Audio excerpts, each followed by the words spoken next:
Fala aí, galera. Estamos de volta. Espero que vocês estejam descansados, felizes, animados.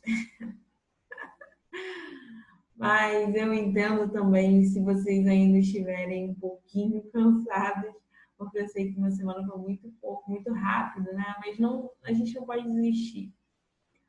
O que eu posso fazer por vocês e por mim é tentar ao máximo dar essa aula aqui de forma contextualizada. Então, esse é o meu compromisso aqui sempre com vocês, de trazer aqui o assunto e tentar falar um pouquinho qual é a relação desse assunto com a nossa vida, né? Para a gente não ficar naquele contexto de só estudar algo para passar uma prova, para alguma coisa, né? Tem já que você está aqui já na internet, né? Você já pode dar uma pesquisada. Tem uma professora que se chama a professora Lúcia Helena Galvão. Eu assisto bastante vídeos dela e em alguns vídeos ela fala assim, de como a gente precisa lembrar de fazer algo pelo valor que aquilo tem, pelo valor que a gente, um valor intrínseco, que é o valor que está ligado àquilo ali. Então, por exemplo, a gente estudar hoje sistema digestório, obviamente a gente quer estudar para alguma coisa, para passar numa prova, para responder uma questão, mas, às vezes, a gente precisa lembrar do valor que existe em apenas estudar, em apenas conhecer mais, saber um pouco mais sobre a vida, sobre o nosso corpo, sobre o meio ambiente. E a nossa aula de hoje, ela tem uma vantagem, assim, muito boa, que eu gosto bastante, que é que a gente vai falar aqui sobre coisas que a gente já conhece, a gente já vive. Então, durante a nossa aula de hoje, a gente vai apenas conhecer os nomes técnicos daquilo que a gente já se utiliza ao longo do nosso dia. Você provavelmente acordou, tomou seu café da manhã, ou tomou um copo d'água, enfim. Em algum momento você vai precisar retirar energia, se você ainda não tomou café ou não almoçou, em algum momento você vai precisar comer, porque você precisa tirar energia de algum lugar. Você precisa ter energia para estudar, para estar aqui me assistindo, para escrever. E isso precisa vir de algum objeto, de alguma matéria. E essa matéria a gente, né, vai chamar de vegetal, de animal, a gente vai chamar de alface, vai chamar de pão, né? Então, na verdade, o que a gente vai ver aqui no sistema digestório é como a gente consegue obter energia de um lugar que não está dentro da gente, porque a gente não é autótrofo, né? Se a gente fosse autótrofo, a gente conseguiria pegar a energia do Sol, transformar em energia química, em uma molécula de glicose, estava tudo bem. Toda vez que eu estivesse cansada, precisando de energia, sentar ali na pedrinha, eu ia adorar se eu pudesse fazer isso. Sentar, fazer uma fotossíntese incrível, perfeito, mas a gente não pode fazer isso, a gente é heterótrofo. Então a gente precisa pegar essa energia que está lá no sol, de algum lugar que a gente consiga absorver, porque do sol diretamente a gente não vai conseguir. Então, os vegetais fazem esse elo aí, nos dão essa ajuda, porque eles transformam a energia solar em glicose. E isso vai sendo passado ao longo ao longo da cadeia, né? Ao longo dos níveis tróficos. E aí, às vezes eu falo algo que parece que é muito óbvio para mim, assim, isso vai sendo passado ao longo da cadeia. Mas se pergunta agora, assim, para pensar como que essa molécula de glicose, que é uma energia química, que veio da energia do Sol, chega até a gente. Como que ela vai ser incorporada?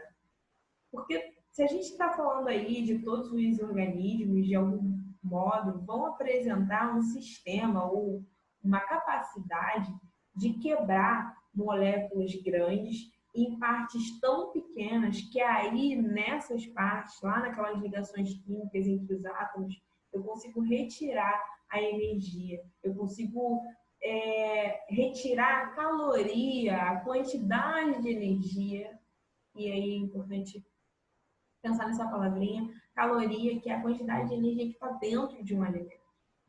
E eu acho assim que a gente tem que lembrar e talvez reconhecer a beleza que o sistema digestório tem para o funcionamento do nosso corpo.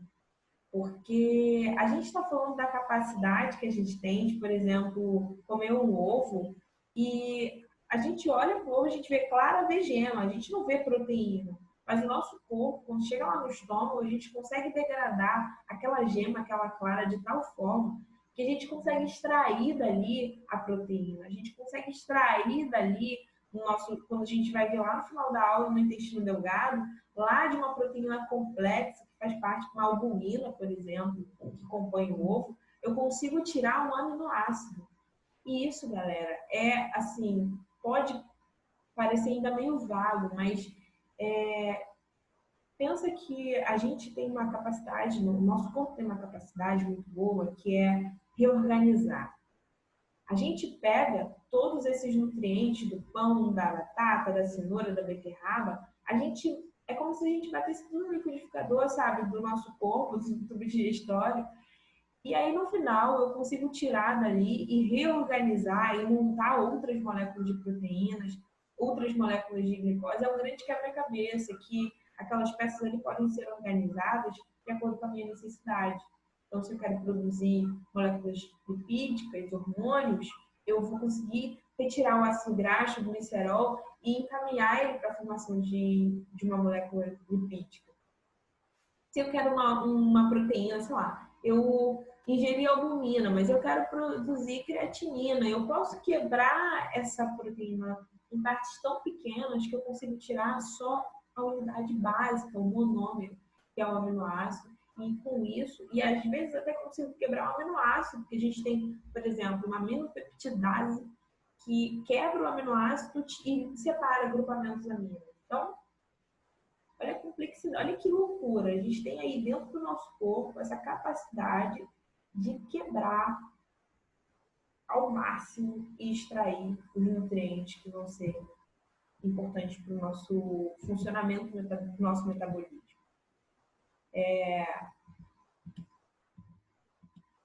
Aqui eu trouxe para a gente lembrar lá do comecinho. Então, que nutrientes são esses? São os carboidratos, que têm função energética, fonte de energia, proteína, que tem função estrutural, proteína que tem função hormonal, lipídio, que pode estar no coco, no abacate, nas nozes, nas castanhas, no queijo. Esses lipídios que depois vão ser transformados, por exemplo, em hormônios, podem ser transformados em bile. A bile é feita também de uma certa quantidade de gordura. Então, além de tudo isso, a gente ainda tem vitamina que não tem função energética, mas tem uma função importante para a manutenção do nosso corpo. Por exemplo, se a gente não se alimenta de legumes e frutas e verduras e não consegue extrair, ou se você tiver um suplemento vitamínico, legal, você de alguma forma vai estar ali compensando essa falta. Mas imagine que você não ingere a partir de alimentos, não tem suplemento vitamínico de nenhuma desses nutrientes. Em algum momento, se você, sei lá, não gosto de nada que tenha vitamina D e eu não estou nem aí, eu não vou tomar remédio. O que vai acontecer comigo? Pô, isso vai dificultar a absorção do cálcio, por exemplo. A gente tem um outro nutriente lá na veia, que está lá do outro lado, mas que se não tem vitamina D, não tem absorção de cálcio. Então, é legal, assim, óbvio que eu tenho muita coisa para falar para vocês hoje, mas eu queria, nessa introdução aqui, deixar claro que o nosso corpo está interligado, está tudo conectado. Então, a forma como a gente alimenta vai estar diretamente relacionada à forma como o nosso corpo se mantém. A quantidade de energia que a gente tem. Nosso corpo, ele funciona assim. Se você não tem muita energia, ele vai alocar o tanto que você tem para as funções mais vitais. Então, outras funções vão ficando debilitadas. E aí, com o tempo, 20, 30, 40 anos, a gente começa a perceber esses efeitos. Então, é importante a gente entender que o sistema digestório ele faz parte de um grupo de sistemas que está funcionando, que está trabalhando ali para trazer homeostase para o nosso corpo. Essa homeostase ela está relacionada ao equilíbrio. Então, se o nosso corpo entrar em equilíbrio, ele vai ter a ação desses vários órgãos que a gente vai ver aqui ao longo da nossa aula. Como eu falei para vocês, o processo de digestão ele quebra o nutriente para retirar energia, quebra o alimento para retirar o nutriente e energia na forma de caloria. Então, o processo que vai acontecer, que a gente vai ver ao longo da nossa aula, está relacionado tanto à digestão, que é a quebra, quanto o processo final, que é absorver aquilo que é importante para mim. E o que não é importante, eu mando embora nas excretas. Então, a função do sistema digestório é retirar esses nutrientes que a gente viu lá na aula de bioquímica, desses alimentos que a gente está ingerindo ao longo da vida, né? Dentro de cada alimento, então, vai ter uma quantidade de energia que vai ser diferente para cada alimento. Você vai ter alimentos energéticos com maior quantidade de energia, você vai ter alimentos que não vão ter potencial energético, só vão atuar no metabolismo, como é o caso das vitaminas, beleza? Mas a gente tem, então, o processo digestório com essa função de disponibilizar esses nutrientes para o processo de absorção e para a manutenção, então, da necessidade desse organismo, da fisiologia desse corpo. O processo de digestão ele vai acontecer ao longo de algumas etapas. Então, inicialmente, você vai ter o quê? Primeiro, a digestão. Você tem que pegar lá o que está do lado de fora e mastigar, colocar no meio interno. Nesse processo, depois que você morde lá, por exemplo, uma barra de cereal, uma pizza, depois você vai fazer o quê? Você vai mastigar.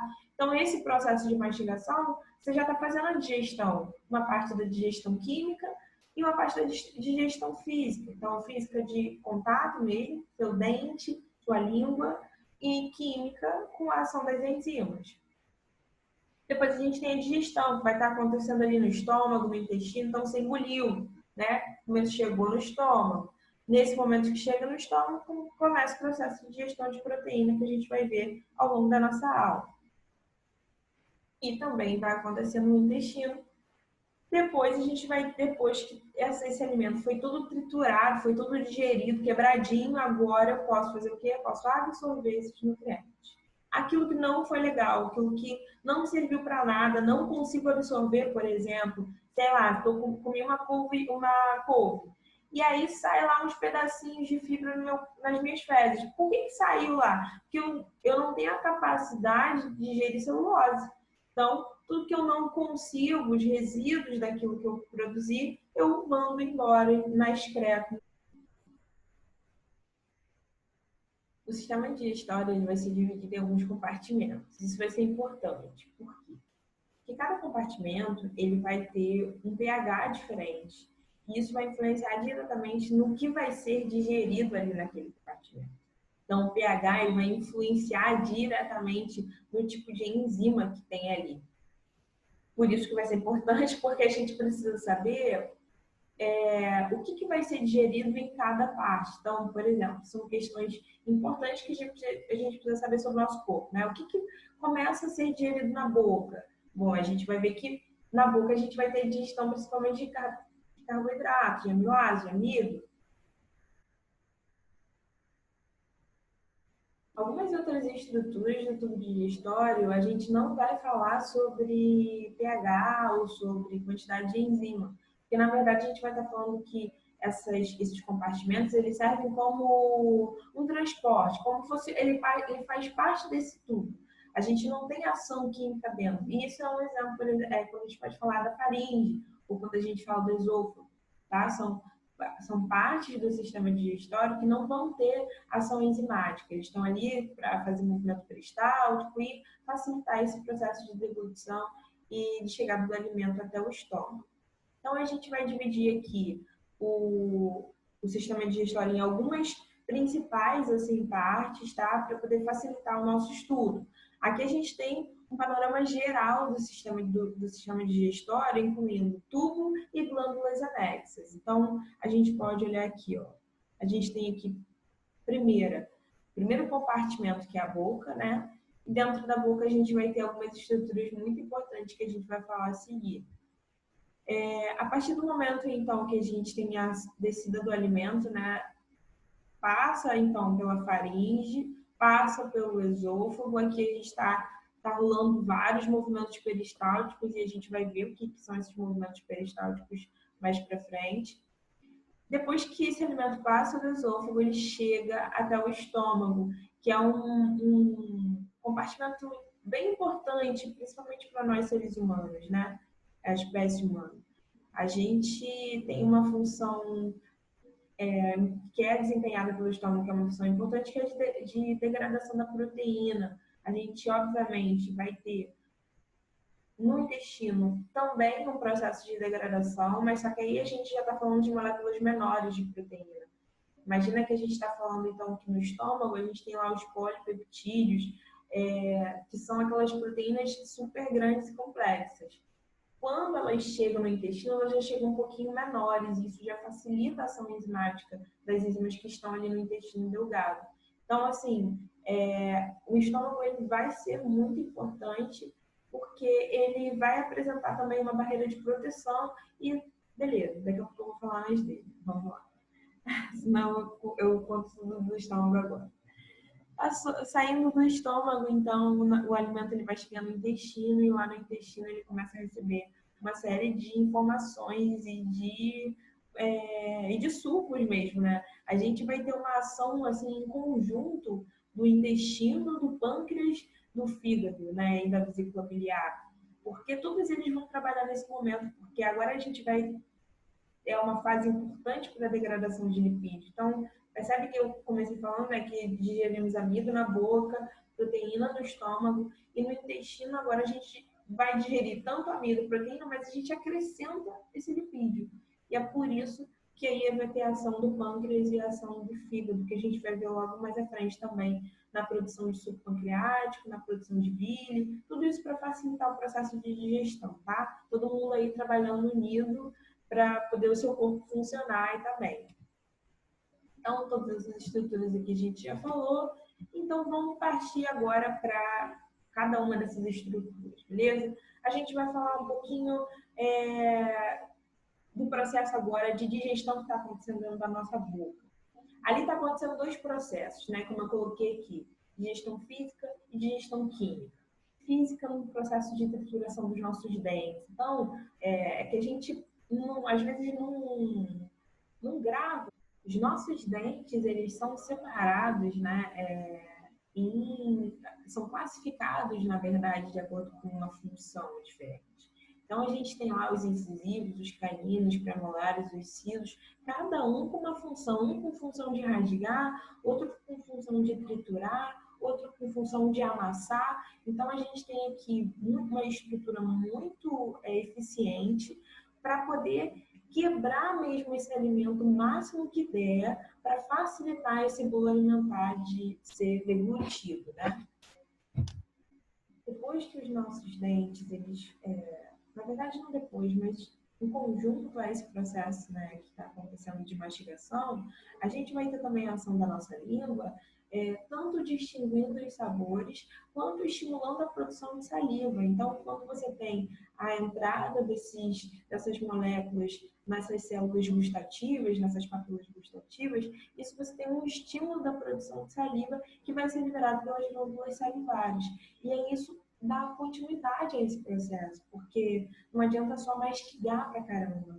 A gente precisa mastigar e, ao mesmo tempo, precisa liberar um pouco de líquido, né? Então, a saliva, ela é água e ela é importante para dar essa umidificação para esse alimento que está ali, sei lá, bota uma colher de farofa para dentro, né?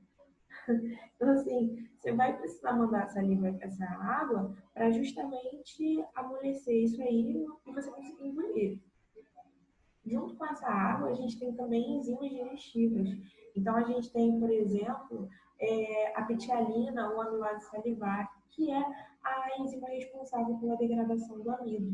Então, é importante que a língua ela seja sensível a esse paladar, né, que tenha ele tenha essa quantidade de receptor químico para perceber essa presença de alimento, para estimular esse processo de digestão química que é conjunta, desculpa, com a digestão física.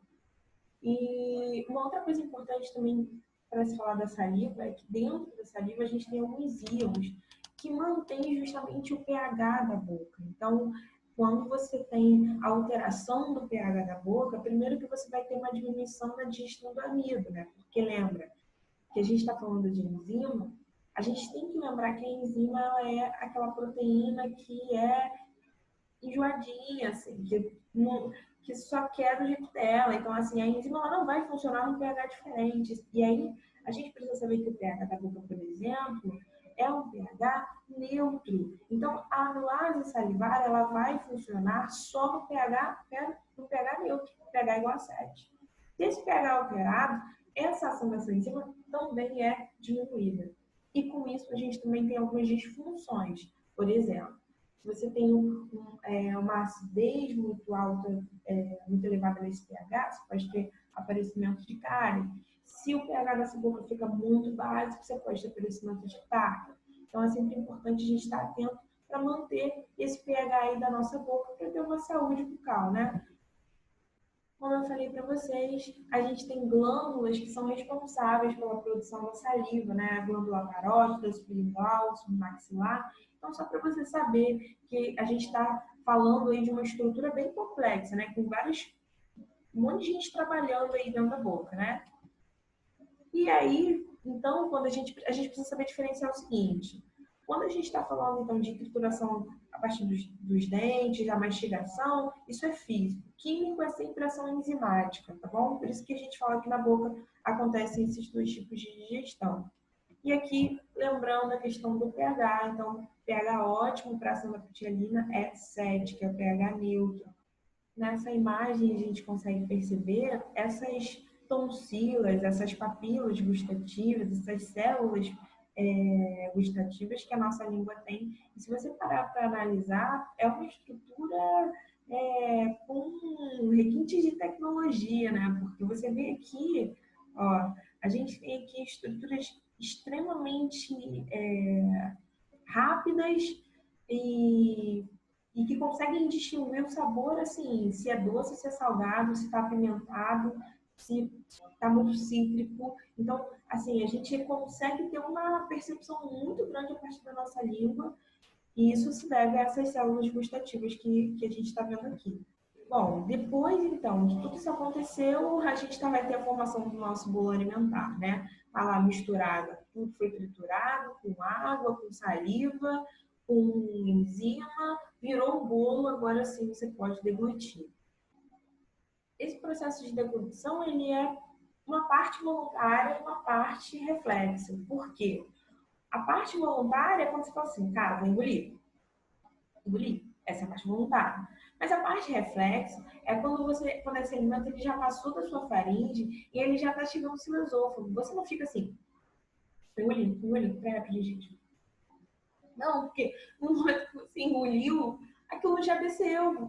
Porque a gente está falando de movimentos peristálticos que já começam a entrar em ação e aí já força, já faz essa força para o alimento chegar no estômago, para evitar esse refluxo. É como se fosse uma direção. Você comeu, agora vai descer. Então, o seu corpo ele já vai fazer movimentos para facilitar essa descida. Então, parte desse movimento você decide e a outra vai acontecendo involuntariamente.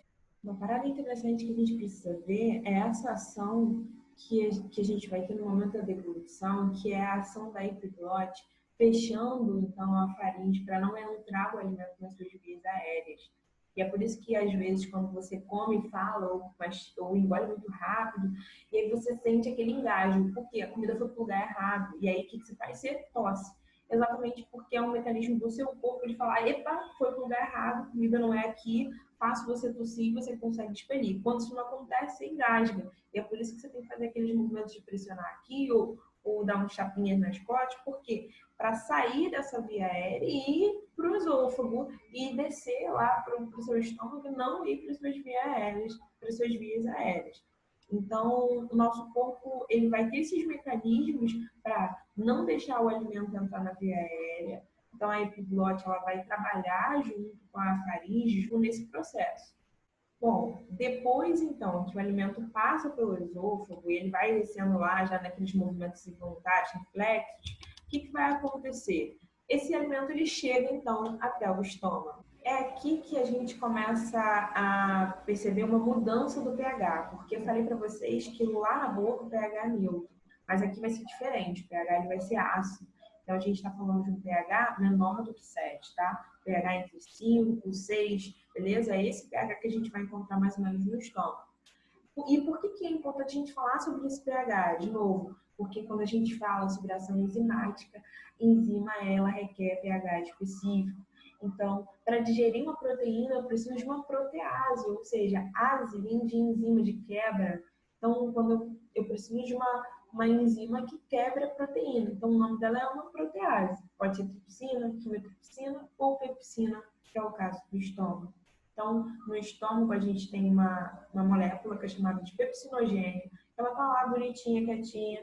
E aí, quando você tem uma chegada do alimento no seu estômago, a parede do seu estômago ela começa a se distender, começa a perceber, né, que chegou alguém ali, um alimento, e ela manda informações para as suas células epiteliais, suas células G, para produzirem ácido clorídrico, HCl. Por quê? Porque quando o ácido clorídrico chega no seu estômago, ele vai lá cutucar quem? Aquela pepsinogênica que estava quietinha lá no canto dela. Então, o HCl vai, encontra a molécula pepsinogênica e transforma ela em pepsina. Esse ácido clorídrico vai ser responsável pela ativação da pepsina. E pepsina começa com P, e aí você sabe que o estômago, então, digere proteína. Beleza? Bom, essa é uma função importante do ácido clorídrico, mas não é a única função dele. O ácido clorídrico ele também é um importante protetor do nosso corpo. Por quê? É no estômago que a gente tem uma certa barreira contra os micro-organismos. O que faz a gente comer um churrasquinho de rua ou um hambúrguer daquele assim, bem podrão e sobreviver no dia seguinte, né? Porque o nosso corpo ele vai ter uma barreira, que é essa barreira ácida. Então, o nosso estômago ele é uma sopa ácida. Quando o alimento chega ali, ele já começa a ser degradado. E os micro-organismos que estavam ali naquele alimento, alguns, né, obviamente que outros são mais espertos e conseguem passar por essa barreira, mas em grande parte a gente, né, continua vivo no dia seguinte. Porque bastante dessas bactérias e micro-organismos mais comuns são degradados pelo nosso ácido clorídrico. A gente vai ver um exemplo de uma outra, que não é a Helicobacter, então a H. pylori, né? Então, assim, essa bactéria, ela tem um mecanismo especial lá que a gente vai falar e ela consegue passar ilesa pelo ácido clorídrico, mas em geral a galera morre, tá? Bom, então aqui eu falei, a comida chegou, o estômago distendeu, estimulou aquela produção do suco gástrico, né, do ácido clorídrico. E aí é importante, então, a gente saber o seguinte, que o nosso estômago ele vai estar composto por esse ácido e pela pepsina que está ali degradando os peptídeos, né, as proteínas. Além disso tudo, pode surgir uma dúvida. Bom, se eu estou falando de um ambiente ácido, como que meu estômago consegue se manter ileso, né? Porque se é uma bolsa de ácido, como que o estômago está ali sem ser degradado? Bom, porque a gente vai ter uma proteção que é formada por carboidratos, polissacarídeos, né? Que é um muco polissacarídeo. Então, esse muco ele vai revestir todo o epitélio do estômago, a luz, né, estomacal, e se a gente está pensando o seguinte, porque olha só, olha que loucura, porque o nosso estômago está cheio de ácido, e além de estar cheio de ácido, está cheio de enzima. Só que a enzima, lembra, só digere proteína. Então, beleza, ela não vai digerir o muco. E além disso, esse muco ele é bem denso, bem espesso, e ele impede a chegada do ácido clorídrico até a sua parede, até o seu epitélio. Evita esse processo de degradação. Agora, se você tem alguma interferência interna ou externa, em geral, alimentação, estresse, a gente tem vários fenômenos associados à gastrite que ainda não são explicados na literatura, você pode dar uma pesquisada assim. A gente ainda na academia científica não entende exatamente o que é a gastrite, principalmente quando fala assim, é uma gastrite emocional. Mas a gente sabe que o acúmulo de ácido clorídrico ele vai levar a esse quadro de gastrite. Por quê? Tudo bem que você tem um muco que te protege, mas se você por algum motivo, começa a produzir ácido clorídrico demais, esse muco não vai dar conta. E aí, o ácido clorídrico vai conseguir passar por essa parede e vai degradar a sua parede estomacal. E aí você tem gastrite, úlcera. E a gente vai falar isso. Eu fico já adiantando os tempos. Mas vamos lá. Bom, uma outra coisa legal que eu achei, assim, que eu acho que a gente precisava falar é que, além de ácido clorídrico e pepsina, a gente vai ter também no suco gástrico uma outra enzima que é chamada de renina. E aí, a renina ela vai ser muito importante porque ela tem uma função, que tem uma função importantíssima na digestão do leite. Então, assim, só para a gente também acrescentar mais uma informação aí no que a gente já está vendo. Bom, é, agora que seu estômago já degradou a proteína, né? Não é isso? A gente está falando de estômago, pH, situação de pepsina, digestão de proteína. Bom, aconteceu esse processo, agora a gente vai ter o esvaziamento estomacal. Então, o teu estômago agora vai sair daí e vai ser levado agora para uma outra parte do seu corpo, que vai ser o intestino delgado. Então, você tem, obviamente, que vários piloros, que são essas entradas, essas saídas e entradas, né? Dependendo da perspectiva, mas essas partes onde que vão conectar esses tubos, né? Então tem o estômago, tem um piloro, que é uma cardia, uma saída, né? Uma abertura, que vai se abrir e fechar para a entrada e saída desse alimento, desse quimo ou desse quilo. Bom, tive que virar aqui, gente, a câmera, porque meu celular começou a descarregar. E aí, para ele ficar carregando, tem que ficar assim. Então, vamos lá. Acho que não vai me dar em nada, não. Então, o que eu estava falando do esvaziamento, né? Porque é legal a gente falar sobre isso, assim, para a gente entender como que o nosso corpo está funcionando. Então, por exemplo, existe uma velocidade de esvaziamento diferente para cada tipo de alimento. Então, se a gente está falando, por exemplo, de alimento líquido, esse esvaziamento ele vai ser muito rápido. Por isso que quando você só, sei lá, passa o dia bebendo só suco, não sei, só ingerindo líquidos, em geral vai sentir fome mais rápido. Por quê? Porque a nossa parede estomacal ela tem uma capacidade também de absorver líquido muito mais rápido. Exemplo, imagina se você está com o estômago vazio, tá? E aí você toma uma xícara de café. E aí você compara com o estômago cheio com a mesma xícara de café. O efeito observado nessas duas pessoas vai ser completamente diferente, porque a pessoa que está com o estômago vazio, ela está com ali com epitélio, o café vai chegar, ele vai encostar diretamente no epitélio, já vai ser absorvido e esse efeito ele vai ser muito mais rápido. Isso é usado, por exemplo, em alguns medicamentos, você só pode tomar de estômago vazio. Enfim, algumas coisas que a gente, às vezes, precisa de absorção muito rápida, a gente utiliza desse mecanismo. E também até o contrário, por exemplo, você está ingerindo álcool. É sempre interessante você ingerir com o seu estômago um pouquinho, não cheio, né? Não como você empanturrado, mas com o seu estômago pelo menos forrado. Por quê? Porque aí você tem o álcool, ele não vai ser absorvido diretamente, rapidamente, vai levar um tempo até acontecer esse processo de absorção, e vai misturar ali com os alimentos, você não tem uma possibilidade de você passar mal, enfim, de você ficar mal, né? Sempre é importante a gente pensar como a gente pode se divertir ou curtir, viver a vida de forma que a gente consiga estar ali bem, nosso corpo continue funcionando, né? Então, é importante a gente saber disso. Então, o líquido ele é absorvido muito mais rápido, café, água, álcool.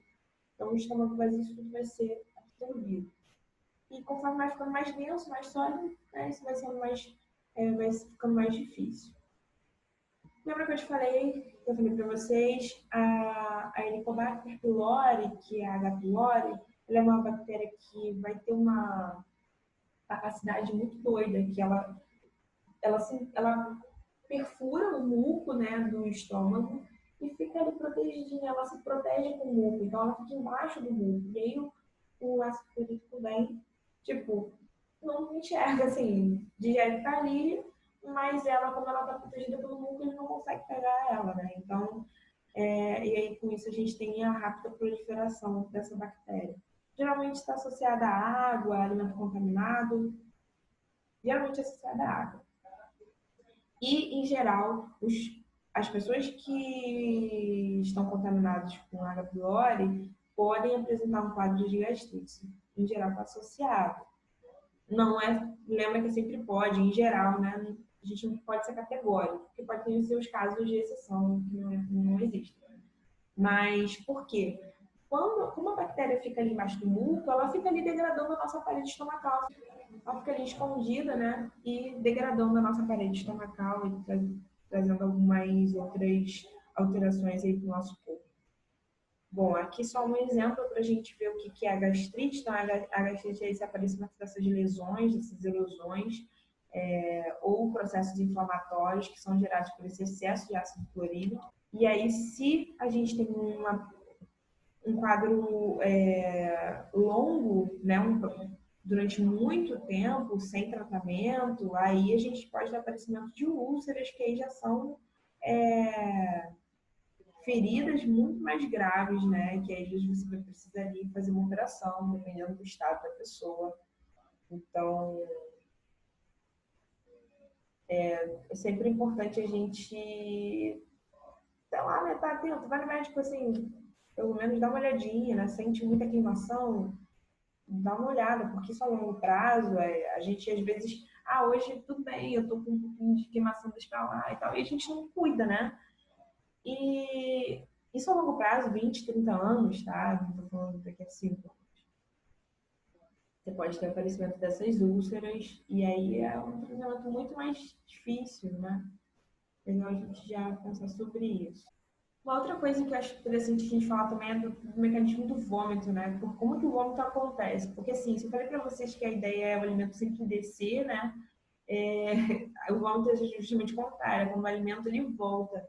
Isso acontece porque, por alguns fatores podem levar a esse quadro. Então, pode ser gravidez, intoxicação por alguns medicamentos, você pode estar com uma pressão cerebral, então pode ter uma alteração do sistema nervoso que está gerando isso, ou um estresse, uma inflamação no seu aparelho digestório, no seu estômago, ou você, sei lá, foi num brinquedo no parque, né, e aí o seu corpo está em parafusos, e aí você começa a ativar um centro no seu sistema nervoso que gera todos esses sintomas, né, a náusea, aquele enjoo, aquela sensação de mal-estar, você começa a salivar muito. Outras alterações são percebidas. Não sei se você já reparou quando você está querendo passar mal, assim, você começa a respirar um pouco mais, sua inspiração fica um pouco mais profunda. Isso é justamente o que o seu corpo faz para pressionar o seu abdômen e gerar essa pressão para o alimento voltar, né? E aí você tem a abertura do pyloro do esfíncter esofágico para poder sair esse alimento e realizar, e você conseguir colocar para fora. A minha dica, assim, dica não, mas eu sempre comento, se o seu corpo ele está gerando essa necessidade de vômito, e em geral é porque você ou comeu alguma coisa estragada com algum micro-organismo, o seu corpo percebe esse agente estranho e tenta botar para fora, né? Ou esses outros fatores aqui, né, que a gente falou aqui. Então, em geral, bota para fora que não tá legal, né? Não é bom, o seu corpo não tá querendo isso. Bom, saindo totalmente do estômago agora, quando a gente vai ter esse esvaziamento total, esse alimento ele vai chegar no que a gente chamou de intestino, né? E esse intestino ele vai ser dividido em duas partes. Pode ter o intestino delgado e o intestino grosso. Aqui eu coloquei um geralzão, eu coloquei os dois na imagem e também aqui todas as funções deles. Então, a gente vai ter o intestino delgado composto pelo duodeno, pelo jejum e pelo íleo, tá? Seu intestino delgado. E a gente tem o intestino grosso aqui, que vai ser composto pelo seco, pelo reto, pelo ânus. A gente vai ver isso aqui um pouquinho mais para frente também.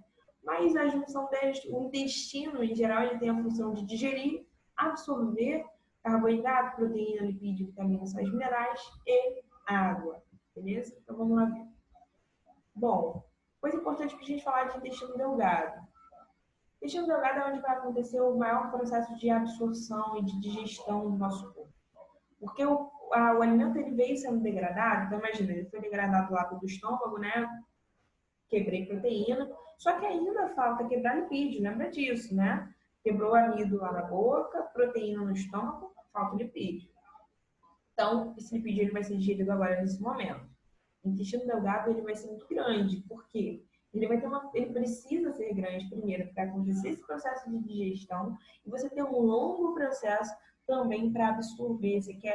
O nosso objetivo é tirar o máximo de nutrientes dos alimentos, tá? Então eu quero otimizar o meu processo, porque sabe, sei lá, quando eu vou conseguir comida de novo. Penso que a gente está na selva, né? Em geral, a gente está falando aí do nosso corpo quando ele está funcionando biologicamente, tá? Não existencialmente. Vamos lá, vamos falar do intestino delgado. Ele vai ter a função, então, de digerir carboidrato, proteína, lipídio e absorver todos esses nutrientes. Então, digerir e absorver.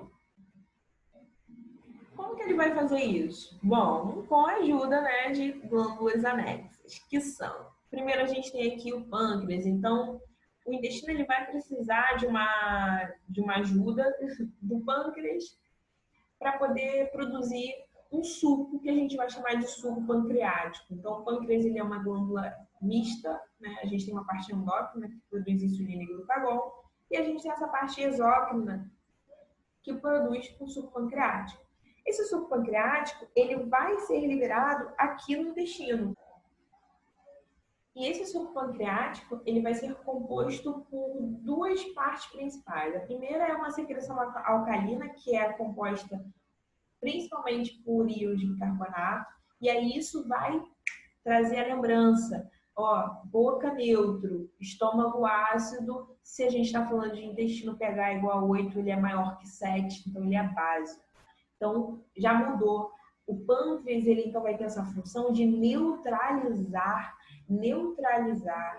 o quimo que está descendo lá do estômago. Por quê? Eu engoli a bula alimentar, foi para o estômago, virou quimo. Vai para o intestino, vira quilo. E esse quilo está ácido, cheio de ácido clorídrico. Mas lembra que o intestino é básico? Então, o que o pâncreas tem que fazer?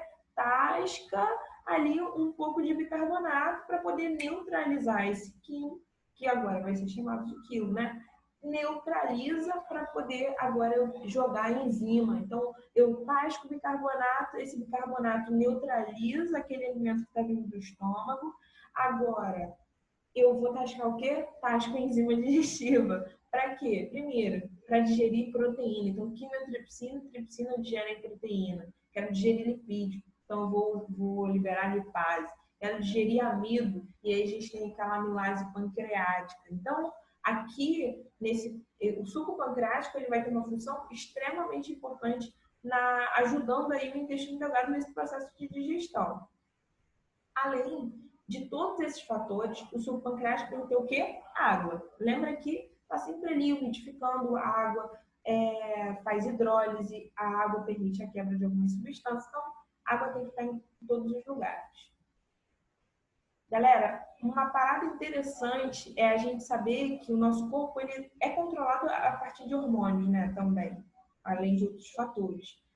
E não vai ser diferente no sistema digestório. A gente vai ter alguns hormônios aí que vão influenciar diretamente na produção desse suco pancreático, por exemplo. A gente tem dois hormônios importantes, são chamados de CCK, ou colecistiquinina, ou colecistocinina, e a gente tem secretina. Eu vou chamar de CCK, que fica mais fácil, tá? Então, a CCK, ela vai ter uma função...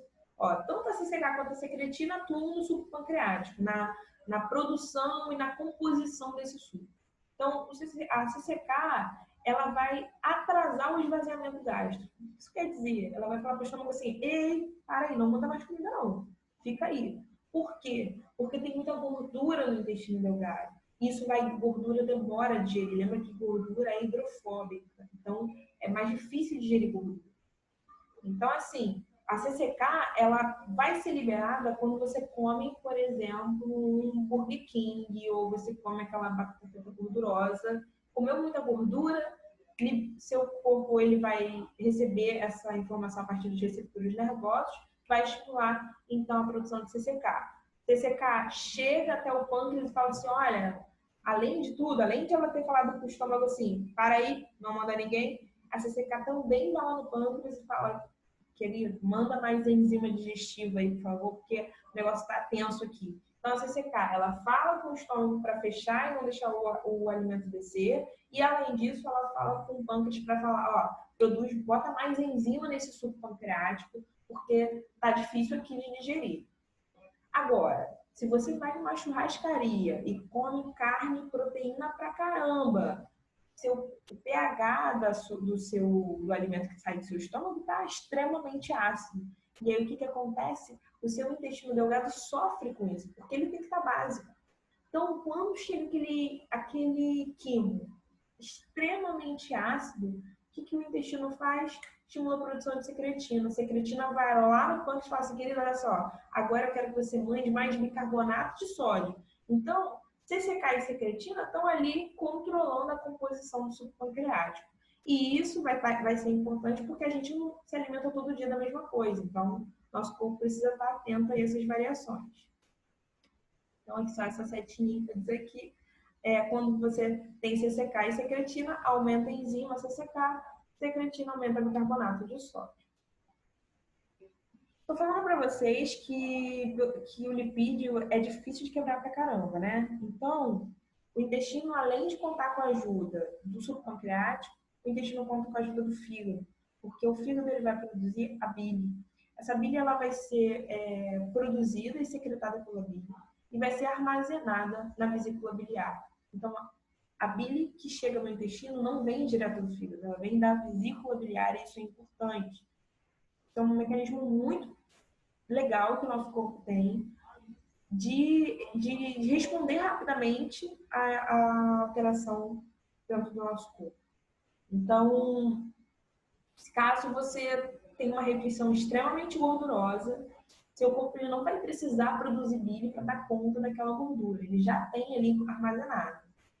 E aí isso garante, então, essa digestão mais eficiente. Algumas pessoas não produzem tanta bile, têm uma dificuldade nessa produção, ou não tem uma vesícula biliar que tem uma capacidade boa de armazenar.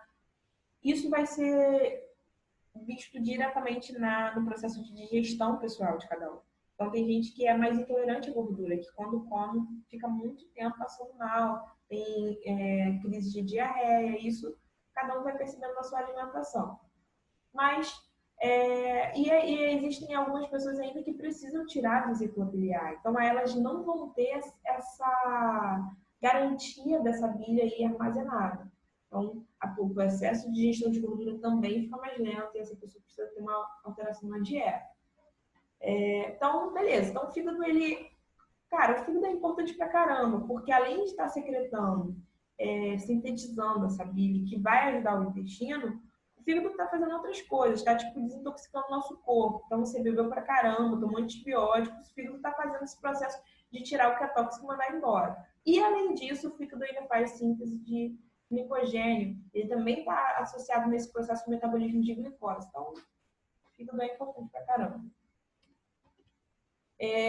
Bom, mas voltando à importância que a gente está falando aqui na nossa aula, que é do sistema digestório, o fígado, então, ele vai produzir essa bile, que é esse líquido verde aí, que tem a função de emulsificar a gordura. E aí, essa palavrinha, meu amigo, minha amiga, é uma palavrinha que vai sempre cair na prova, assim, seja no enunciado, seja na questão. Se falou de fígado, falou de sistema digestório, provavelmente está falando de bile, perguntando a função e perguntando a relação dela com lipase. Então, é legal você saber disso aqui. Então, sei lá, se emulsificar ainda não é uma coisa clara na tua cabeça, dá uma olhadinha aqui nessa imagem. E eu tenho duas formas de falar sobre emulsificação. Então, a primeira é a gente olhando para essa imagem, vendo que a bile é nada mais é do que um sal, e ela tem essa função de pegar essa molécula grande de gordura e colocar ela em moléculas um pouco menores. E eu tive um certo cuidado para falar disso agora, porque eu não queria dizer quebra, porque é importante você saber que a bile ela não é responsável pela digestão da gordura, ela ajuda no processo de digestão.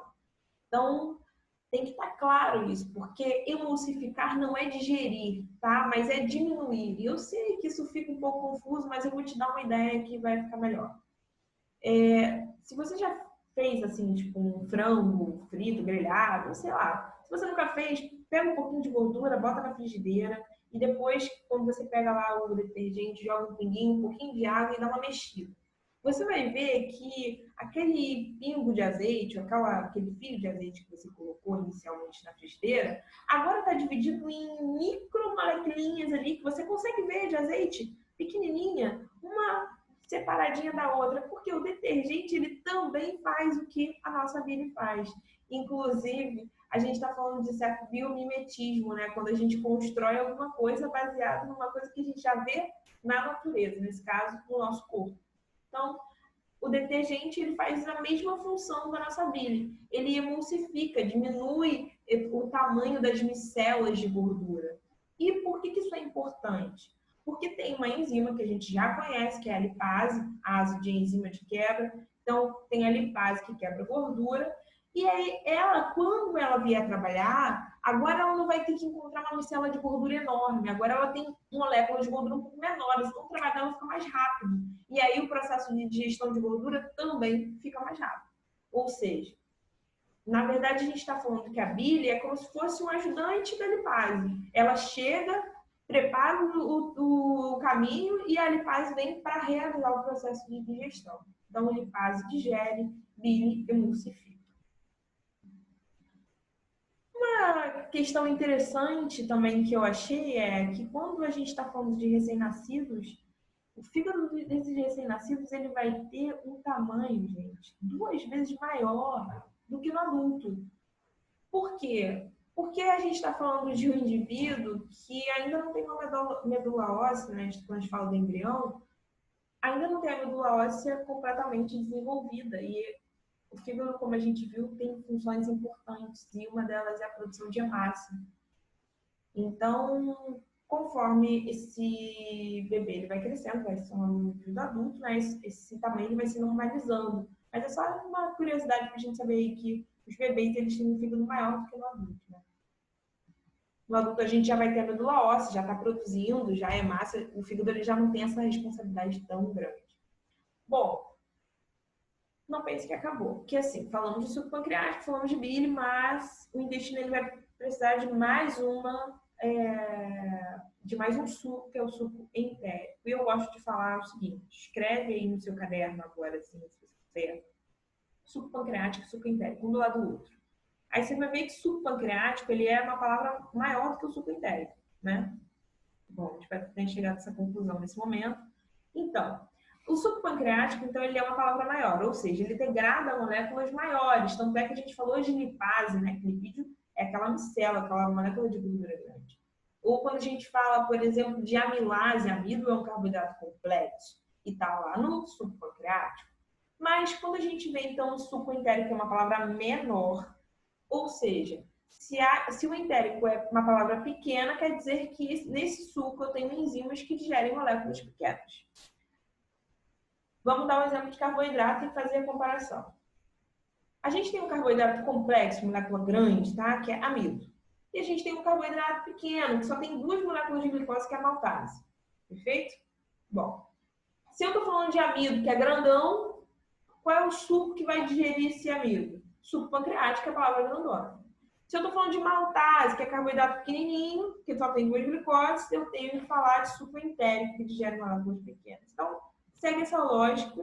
Isso aqui você fica gravando, né? Você grava quem são os disacarídeos. Aí você, bom, disacarídeo é lactase. Desculpa, lactose. Então, só tirar o óseo e botar ase, que é a ase de enzima. Outro sacarídeo, sacarose. Tira o óseo e coloca a ase. E aí você vai fazendo. Então, fica mais fácil de gravar, eu acho. Pelo menos para mim me ajuda. Lembra sempre que suco entérico, tanto suco entérico quanto pancreático, vai ter água, tá, galera? Então, essa enzima ela está dissolvida ali num núcleo e numa quantidade de água.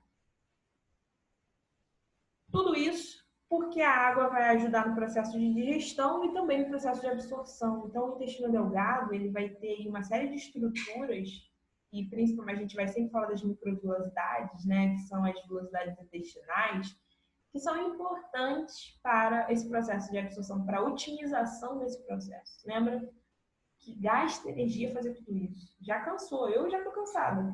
Então, imagina o nosso corpo toda hora tendo que fazer esse processo de digestão. E por isso a gente tem que dar o nosso máximo, absorver o máximo de nutrientes que a gente puder por vez que a gente está tendo esse trabalho todo. E é por isso, então, que existem as velocidades intestinais para otimizar esse processo, aumentar a área de superfície, a área de contato. Quanto maior é a área de contato, maior a quantidade de lugares onde a enzima pode encostar ou substrato, e fica aquela possibilidade maior de troca e de absorção ali nesse compartimento. Bom, é óbvio, né? Depois de um tempo, quando a gente começa a entender sobre o corpo, a gente vê assim, pô, o vaso sanguíneo ele faz o quê? Ele transporta. Então, galera, não importa aonde a gente esteja no nosso corpo, tem que ter um vaso sanguíneo, que seja um capilar. Ou seja, intestino delgado, as velocidades, além de terem essa capacidade, elas também vão ser elas vão ser extremamente vascularizadas. Então, por quê? Porque se eu estou absorvendo pra caramba ali, eu preciso ter um mecanismo de transporte para pegar esse nutriente e mandar ele para o resto do meu corpo. Então, o epitélio do nosso intestino é um epitélio muito vascularizado. Outra coisa legal da gente falar é que o nosso intestino, assim como o esôfago, vai fazer movimentos peristálticos, né?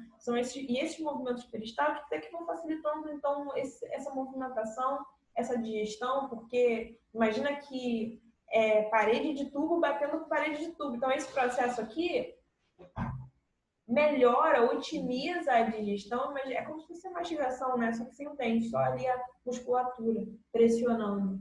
Então, a gente vai ter a realização desses movimentos de peristálticos e os movimentos segmentares.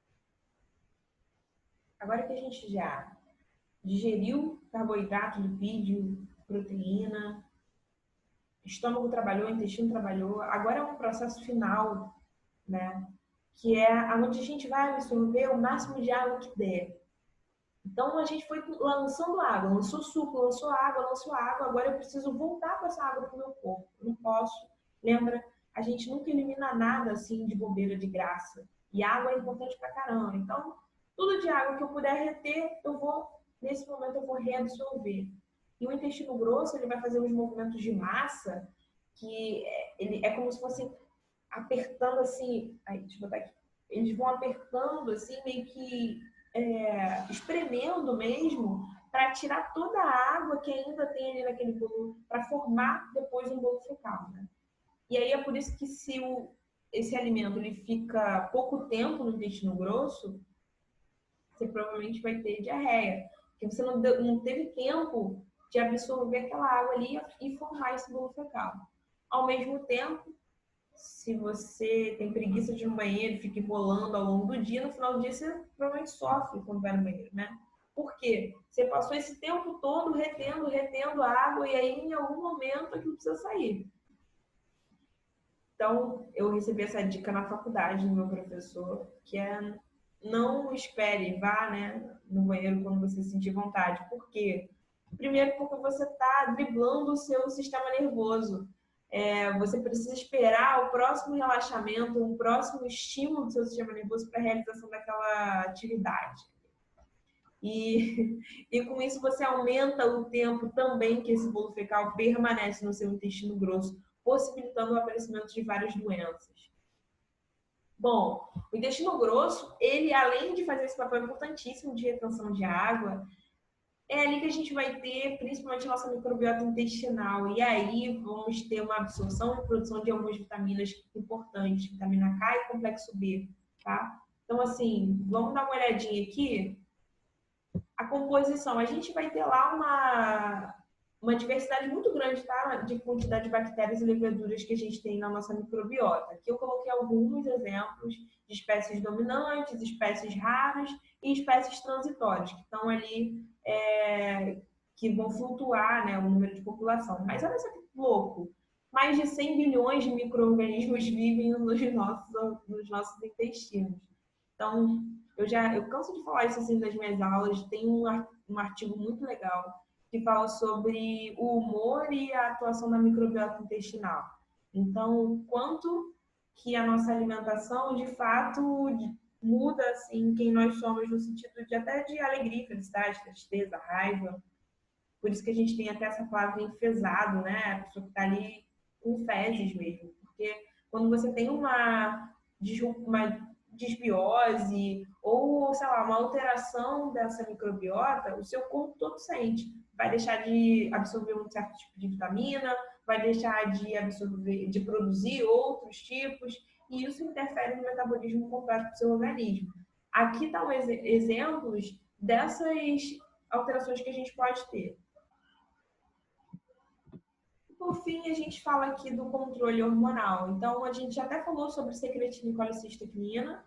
Aqui eu coloquei mais dois para a gente lembrar. Gastrina de gás, de cheio. Então, toda vez que seu estômago está cheio ali de comida, né? Você tem o estímulo da produção de gastrina que vai estimular a produção do ácido clorídrico gástrico.